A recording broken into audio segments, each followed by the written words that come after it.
Ni katika hali ya huzuni na tukasema tuweze kukaa na kaka yetu JR Junior ambaye ni mtu wa karibu sana wa muziki huu wa Bongo Flava.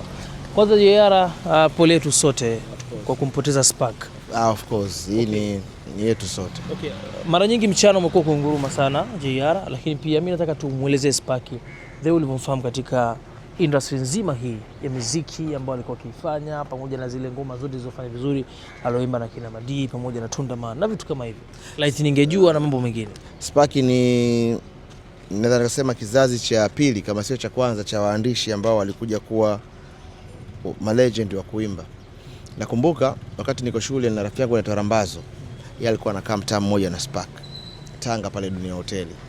Kwa hiyo yeye alikuwa akiniambia kuhusiana na Spark kabla hajatoka, na alikuwa akiniambia bwana, Spark ni rafiki yake Tunda, wanasaidiana sana. Unajua Tunda pia ni mwandishi na mtunzi, kwa alikuwa wanasaidiana sana kufanya vitu vyao, kuandika na nini. Na alikuwa na rafiki yake mmoja jina limenitoka, lakini Spark mimi nimeanza kumfuatilia na kumjua katika nyakati hizo 2007 2008, muda kidogo.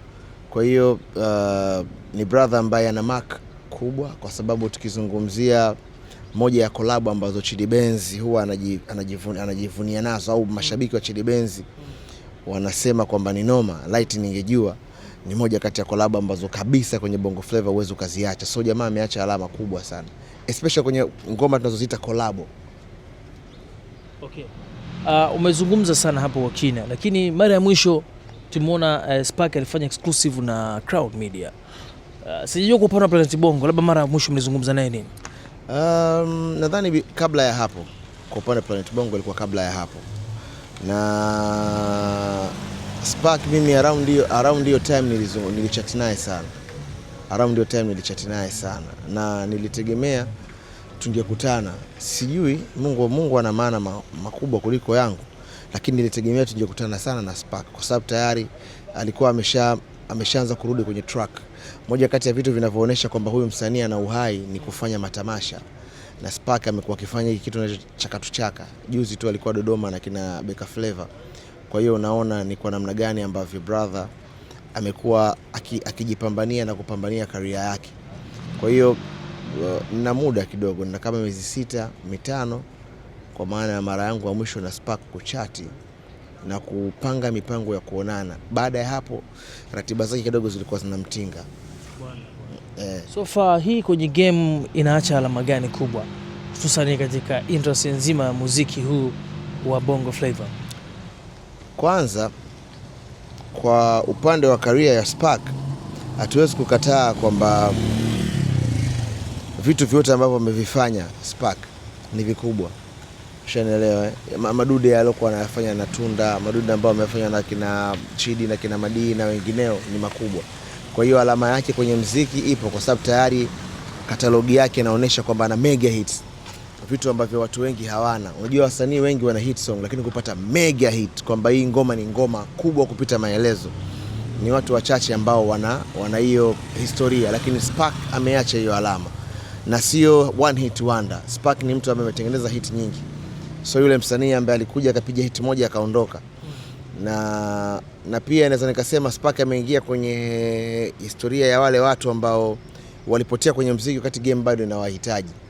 Anaonekana anakuwa ghafla akapotea. Kwa hiyo hiyo ni baadhi ya alama ambazo mimi naweza nikazisema. Lakini kitu ambacho nataka nikwambie, na mara nyingi nimekuwa nikikwambia pia, siku hizi kuna vitu vingi sana vya ajabu vinatokea katika jina la teknolojia. Tumekuwa tuwasiliani, tumekuwa hatuishi kama tulivyokuwa tunaishi mwanzoni. Tumekuwa sio watu ambao tunaishi kijamaa kama ambavyo tunavyojinasibu sisi, kwa sababu mimi naweza nikapita kwenye page yako nikakuona umepost kwa kwenye page ya Spark, yani kukuona tu umepost inaweza kanifanya nikahisi kakangu yuko salama, si unanielewa? Lakini trust me, kuna watu wengi ambao wiki mbili hizi hawajamsalimia mzee Zahiri Zoro, wengi tu ambao hawaja hata mwana wa Konde Boy pia watu kibao tu kwamba ni Konde huyo yuko na Kajala sasa hivi, yani kuna hizo, yani hatusalimiani, hatupigiani simu, so washikaji tena. Industry imebaki tu kama sehemu ambapo kila mtu anakuja kuchukua hela yake na kuondoka, haitengenezi marafiki. Industry ya burudani sasa hivi haitengenezi marafiki. Unafikiri kwa nini industry hii haitengenezi marafiki ukiangalia na kipindi cha nyuma? Kwa sababu kipindi cha nyuma nilikuwa naona msanii anaandaa labda nyimbo yake, project yake, anafanya video, unaweza kukuta wasanii hata 8 9 huko kwenye ile video. Lakini sasa hivi mambo hayo tuyaoni kabisa. Na hata wakati teknolojia inaanza, kama unakumbuka vizuri, msanii alikuwa akiposti katoa wimbo, nikiwa pila akiposti katoa wimbo, ataushare Lulu Diva, ataushare Diamond, ataushare Mavoko, ataushare Kiba, ataushare nani. Ile love ilikuwa kubwa sana kwa watu ambao wanafanya muziki. Kwanza siku hizi watu hawakutani sana, tofauti na zamani. Matamasha yalikuwa ni mengi. Sisi watu wa media walikuwa tuna matamasha ambao walikuwa wanakutanisha watu pamoja, so interaction kati yao ilikuwa ni kubwa sana. Walikuwa ni washikaji, lakini vile vile pia management zimeingia katikati. Conflict of interest imezaliwa na management. Hili ni moja ya tatizo kubwa sana ambalo mameneja wamelileta, kubwa sana. Yani ili mameneja, ili tusiwafiche, mameneja wameleta ile swala la kwamba usiposti ngoma yake, hiyo ni biashara yake. Kama vipi mwanangu, post Insta story mwanao. Unajua ile mtu anaona okay fine, huyu jamaa yuko kwenye management, lakini kwa nini mimi mwanangu hajashare kazi yangu? Akitoa na mimi si share.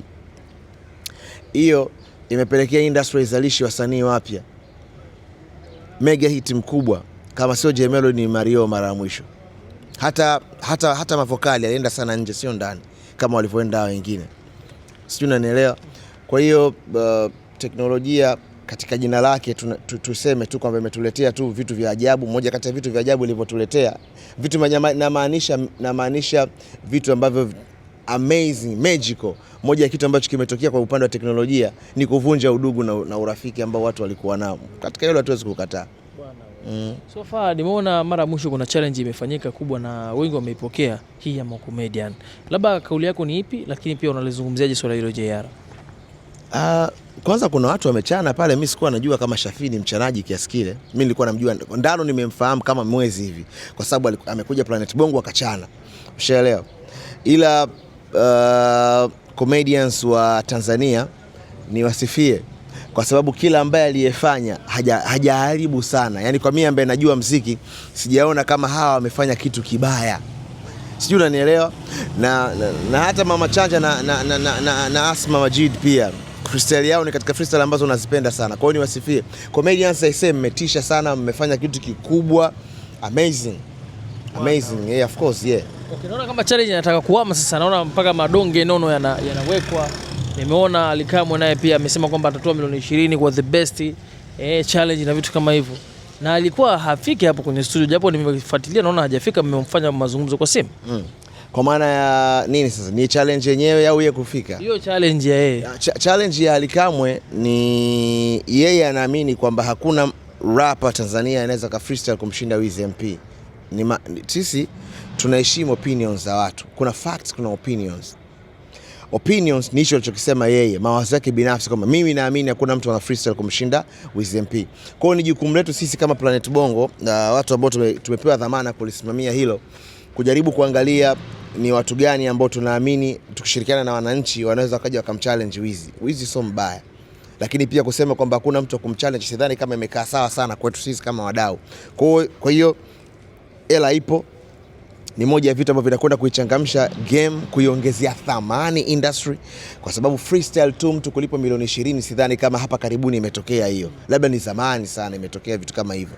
Kwa ni kuipa thamani industry, ni kuichangamsha hiyo game, na vile vile pia kuiweka rap katika eneo lake. Nadhani hip hop inakaa katika eneo lake sasa, eneo ambalo ni corporate. Muziki ambao una wasanii matajiri duniani ni hip hop.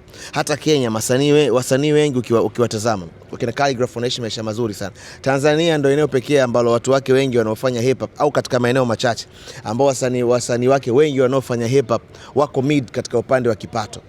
Maeneo yote ni matajiri. Okay. Wa mzee Hashim Kambi, labda unamzungumzaje mzee wetu huyu? Legend. Yule mzee ni legend. Kwanza RIP kwake. Mwenyezi Mungu amuondoshe kila baya ambalo kila ile dhambi ambayo yeye ameifanya kama mwanadamu katika enzi za uhai wake, na mlipe kila lililo jema huko aendapo. Amrehemu Mwenyezi Mungu. Na katika wazee ambao mimi binafsi nimekuwa nikipenda sana kuwaona, kwa sababu ni wako pure.